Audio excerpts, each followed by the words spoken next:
There were countries who went light on their people, and then there were others that were brutal, draconian, and utterly ruthless. The Soviet Union under Stalin, Kim Il-sung's North Korea, and Hodja's Albania. Across the communist world, labour camps or gulags became a tool to crush dissent, punish political enemies, and sometimes just make people disappear. And don't think it was just hard on criminals. Many of these prisoners were locked up for having the wrong opinions, telling the wrong joke, or simply being in the wrong place at the wrong time. In Cuba, even being LGBTQ was enough to get you sent away. Not every communist country built a gulag system, but most had some version of it. In this video, we're diving into 10 of the most infamous communist prison systems, breaking down how they worked, how deadly they were, and who survived, if anyone did. And yes, we're rating them, from the you might live to something a bit lighter in comparison, although nothing is touching the level of a Norwegian prison, so just a spoiler. Let's get into it. Let's start by examining the original architects of the labour camps, the Soviet Union, the blueprint for modern repression. The USSR needs no introduction, and neither does its notorious gulag system, which began in the late 1920s. At its peak, it became the most extensive forced labour network in history. Estimates suggest that 18 million people passed through these camps between 1923 and 1961, and at least 1.6 million perished. That's a rough death rate of 9%, though many historians believe it was much higher, and we'll probably never know for sure. Most records were either destroyed, sanitized, or are still sitting deep inside Russia's archives, sealed off from public view. Some chilling estimates say that mortality rate could hit 80% within the first few months at certain camps, depending on where and when you were sent. There were officially 476 major camps, plus over 2,000 forced labour colonies, many of them in areas not even fit for human habitation. Some, like Vorkutlag, were deep in the Arctic tundra, where temperatures plunged to minus 40 degrees and snow never stopped falling. Prisoners froze, starved, or collapsed under the weight of quotas that no human could realistically meet. Work included logging, mining for tin, building railroads, and in many cases deliberately pointless tasks like shoveling snow from one place to another just to break the prisoners' spirits. And it wasn't just criminals. Millions were there for things like owning the wrong book, telling the wrong joke, or simply being an ethnic minority during the wrong 5-year plan. Eventually, after Stalin's death in 1953, the system was quietly rolled back. By the early 1960s, most of the camps had closed, but the repression didn't simply disappear. Instead, the Soviets just got more creative. They replaced the gulags with political psychiatry, locking dissidents in asylums and drugging them into silence. More on that in this video. Shameless plug. Anyway, I give this one a 9 out of 10. It was brutal, industrial, and created the entire framework for gulag-style punishment. The only reason it's not a 10 is because, shockingly, some countries managed to make things even worse. Next, let's take a look at Albania, a country that may not be top of mind when you think of gulags, but absolutely deserves a spot on this list. In 1945, Enver Hoxha took power and launched what became one of the most extreme Stalinist regimes in Europe. He ruled Albania with complete control for over 40 years, cutting ties with Yugoslavia, the USSR, and even China. The country became so isolated that it was often called Europe's North Korea, and it lived up to that title. While Hoxha did raise literacy rates and bring a certain stability to a long-fractured country, he also ran a regime of fear, supported by a network of forced labour camps designed to break anyone who questioned the state. Religious leaders, intellectuals, students, and entire families branded as class enemies. Camps like Spach were infamous. Prisoners there were subjected to freezing conditions, starvation-level rations, forced mining and quarry work, and constant psychological pressure. For instance, the Spach mine was carved into the side of a mountain, and prisoners were expected to meet impossible extraction quotas with barely functioning equipment. Many perished from exposure, exhaustion, disease, or simply were executed. Stats are hard to come by. Like with the USSR, records were hidden or destroyed, but it's widely accepted that thousands died, especially during the purges of the 1950s and 70s. And this brutality didn't stop with the death of Hoxha in 1985.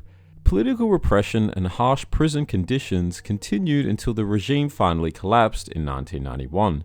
Documented abuse was still happening as late as 1989, long after most of Eastern Europe had begun reforming. One of the most striking moments in Albanian Gulag history came in 1973, when prisoners in Spach launched an open rebellion, hoisting the national flag without the communist star. A powerful, dangerous act of resistance. It was crushed almost immediately.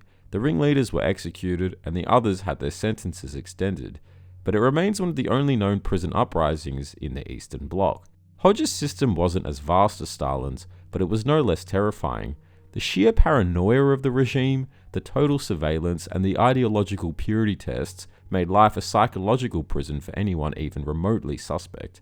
For that, this rating is an 8 out of 10. Not quite the Soviet machine, but what it lacked in scale, it more than made up for in intensity and ideological cruelty.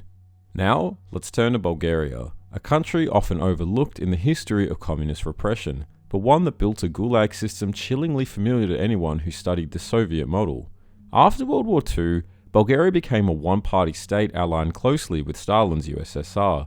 By 1944, the regime began establishing a series of forced labor and re-education camps. By 1953, over 100,000 people had passed through the Bulgarian gulag system. The most infamous of these camps was Belene, located on an island in the middle of the Danube River. Belene opened in 1949 and continued operating until at least 1989, though it shifted in purpose over the years. Its prisoners included political opponents, intellectuals, farmers resisting collectivization, religious figures, and later, Turkish Bulgarians who refused forced assimilation. This last point was a big one. Inside, conditions were grim. Brutal physical labor, isolation, starvation, inadequate medical care, and a climate of constant fear. Inmates at Belene built their own barracks, drained swamps, cut timber, and toiled in agriculture, often with primitive tools. The guards enforced silence and obedience, and beatings were common. Some prisoners were tortured with electric shocks or thrown into punishment cells in below freezing conditions. Death tolls are unclear, surprise surprise, but former prisoners and historians estimate thousands died across the system from disease, exposure, exhaustion, and execution. Like in other Eastern Bloc states, no trial was necessary. You could be picked up for a joke, a rumor, or just knowing the wrong person. Even after Stalin's death, Bulgaria's camps didn't disappear. They simply evolved. The last confirmed use of Belene as a political prison was in 1989, when more than 500 ethnic Turks were detained during the regime's Bulgarization campaign. That's right, forced labor camps in Bulgaria were still being used well into the late 1980s as communism crumbled all around them. And yet, post-1989, the memory of Bulgaria's gulags has remained quiet, even in Bulgaria itself. There's still little public reckoning, no high-profile trials, and very few memorials. It's as if the regime's silence policy still lingers, decades after the camps were emptied. For that, this rating's a 6 out of 10. While Bulgaria's gulags lack the industrial scale of the USSR, their longevity, secrecy, and targeting of minorities in particular make them a particularly dark chapter in the Eastern Bloc's repressive legacy. Let's move to China, where forced labor wasn't just punishment, it was policy. Under Mao Zedong, China's system of re-education and labor camps exploded in the 1950s with the creation of the Laogai, short for Reform Through Labor. At its peak, this system was estimated to hold up to 10 million people, a staggering figure even by Cold War standards. Unlike the Soviet Gulag, which was much more rigidly centralized, China's camps were sprawling and adaptable. You could be thrown into one for being a landlord, a rightist, criticizing the party, or even just having the wrong attitude. Your sentence might be 10 years, or indefinite. Many camps were integrated into local industries, meaning the state profited off prisoners doing factory work, mining, or farming. Then there were the infamous May 7th cadre schools, where Mao sent not just political prisoners, but party bureaucrats, students, and intellectuals.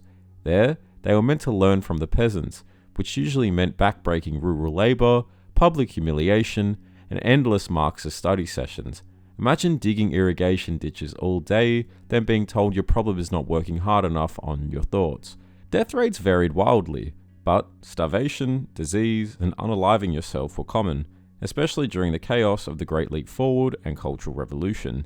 And if you were labelled a counter-revolutionary, odds were you'd never come back.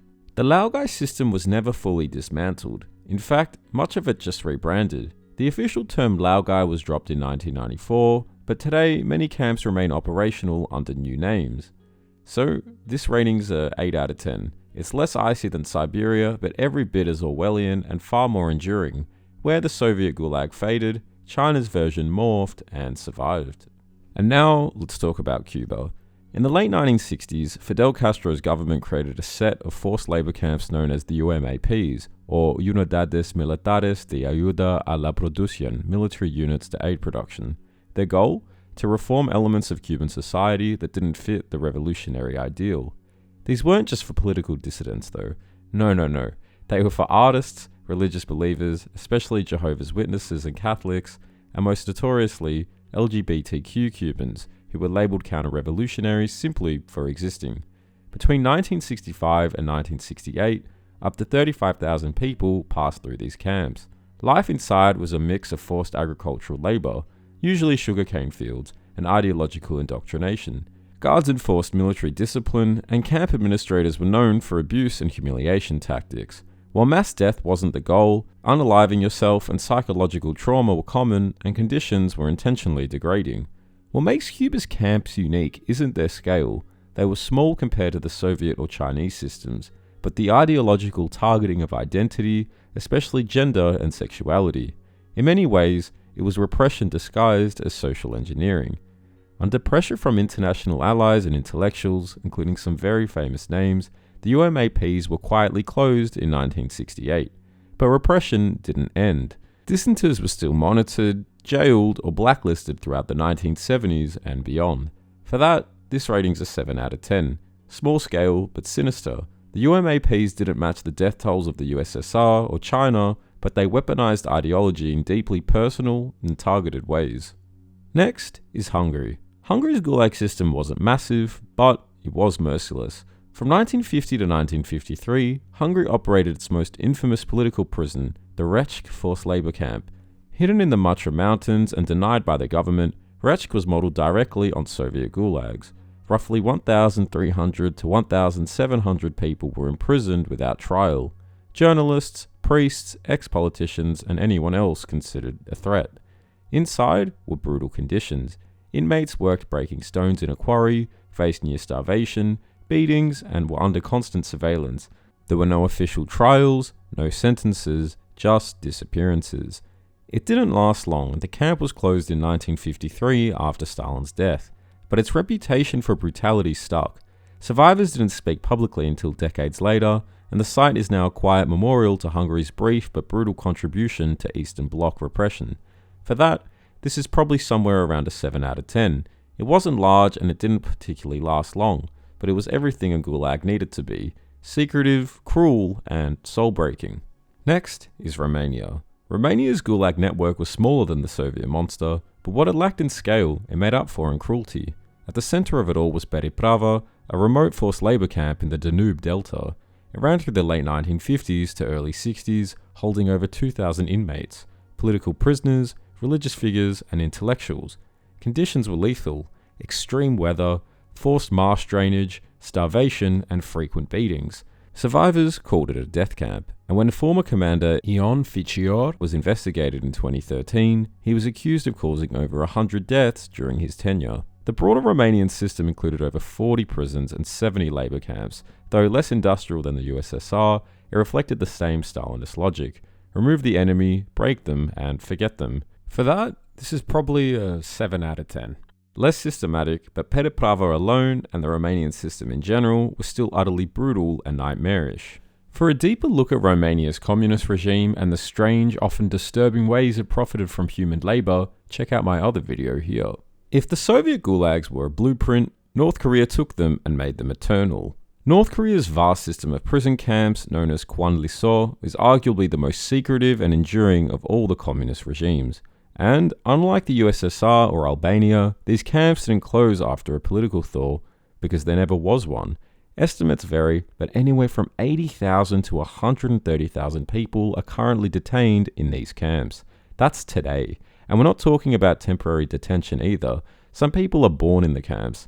Others have been there for decades. The most infamous ones, Camp 14, Camp 15, and Camp 18, are sprawling complexes the size of cities, surrounded by electrified fences, landmines, and absolute silence. Conditions? Almost indescribable. Mass executions, torture, starvation, forced labour, and other atrocities I can't say on YouTube are all part of a daily life. Prisoners are forced to work in coal mines, logging camps, or farms for up to 16 hours a day, with barely enough food to survive. Entire families can be imprisoned for the crime of one individual, a chilling example of North Korea's 3 generations of punishment policy. Survivors' testimonies from people like Shin Dong-hyuk, who escaped Camp 14, describe children beaten to death for stealing food, public executions for minor infractions, and mothers forced to kill their newborns to prevent the spread of tainted bloodlines. Many don't survive the first few years. Those who do carry physical and emotional scars for life. And yet, despite all of this, Pyongyang denies the camps even exist. Escapees have testified before the UN, and still nothing has changed. These aren't just relics of the Cold War anymore either. They're active today. Hidden in the mountains, behind layers of propaganda and paranoia, the North Korean Gulag system is a living fossil of totalitarian horror. For that, this is being rated a solid 10 out of 10. No country has maintained a Gulag system as long or as utterly inhumane as North Korea's. It's not just history either, it's happening right now. Next is Vietnam. After the fall of Saigon in 1975, Vietnam promised reconciliation. What it delivered instead was retribution, and re-education camps that were anything but educational. Following the communist victory in the Vietnam War, the new government rounded up hundreds of thousands of South Vietnamese. Soldiers, police, teachers, monks, business owners, journalists, or anyone associated with the old regime. Officially, these people were going to be re-educated for a few days or weeks. In reality, many were imprisoned for years, and some never came out at all. Estimates vary, but anywhere from 500,000 to 2.5 million people were sent to these camps across the country. Conditions were brutal. Forced labour, indoctrination sessions, hunger, malaria, torture, and psychological abuse occurred. Prisoners worked long days in the fields or digging ditches, followed by evenings of mandatory criticism sessions where they confessed and were denounced by others. Deaths were relatively common, from disease, overwork, and sometimes outright execution. One academic study estimated that 165,000 people died in Vietnam's re-education camps. That's anywhere from 6.6 to 30%, which is utterly terrifying. Of course, as in the case of the USSR, there's no credible way to verify the total number that went through this system. What makes Vietnam unique, though, is the scale and longevity of its system. Camps were in use well into the late 1980s, and some detainees weren't released until the early 90s. It became an international issue, with the US and UN calling attention to the abuses, but the Vietnamese government defended it as necessary healing. For that, this is being rated a 9 out of 10. Vietnam's camps were systematic, widespread, and deadly. Not as bad as North Korea's, but probably on par with the USSR's, and surprisingly devastating in their sheer scope and hypocrisy, all done in the name of national unity. Finally, we have Yugoslavia. Tucked away in the Adriatic Sea lies Goli Otok, or Barren Island, Yugoslavia's most notorious political prison, and make no mistake, it earned its name. After Tito's 1948 break with Stalin, Yugoslavia launched a brutal internal purge. Thousands of suspected Stalinists, real or imagined, were arrested, and from 1949 to 1956, around 16,000 political prisoners were shipped off to Goli Otok. Most were never even put on trial. On the surface, it wasn't as large or as industrial as the Soviet gulags, but what it lacked in size, it made up for in psychological warfare. Inmates were forced to denounce and punish each other, turning friends into enemies and isolating everyone in a permanent state of fear. Guards didn't even need to inflict the worst of the punishments. The system made prisoners destroy themselves. And then there were the pointless tasks. One of the most infamous was carrying rocks from one side of the island to the other and back again, over and over. The work served no purpose other than to break a person's will. It wasn't just about forced labor, it was about humiliation. Official death figures range from 400 to 600, giving Goli Otok a rough survival rate of 97%. But survival didn't mean escape. Many left broken in mind and body. Unalivings, beatings, and malnutrition were common, and countless others suffered quietly for decades after. By the late 1950s, the camp's political function faded, and it began housing common criminals and military deserters instead. But political prisoners were still quietly held there until the 1980s. The camp was finally shut down in 1988, and by 1989, just as Yugoslavia itself began to fracture, it was left abandoned. For that, this is being rated a 7.5 out of 10. It wasn't a killing machine like North Korea, and it didn't have Siberia's scale, but for psychological cruelty, betrayal, and ideological mind games, Goluyatok stands as one of the most disturbing gulags of the communist world. If you were planning to speak out in one of these regimes, your best bet was to do it in a country without a fully organized system of repression, and definitely not during the 1950s while Stalin was still breathing. Out of all the countries we covered, Bulgaria was probably the least brutal. But even then, you'd likely be ostracized, blacklisted, and treated like an enemy of the people. Every system on this list was terrible in its own way, whether it was in Siberia's cold, Vietnam's heat, or on a barren island in the Adriatic Sea. Some were just more equally terrible than others.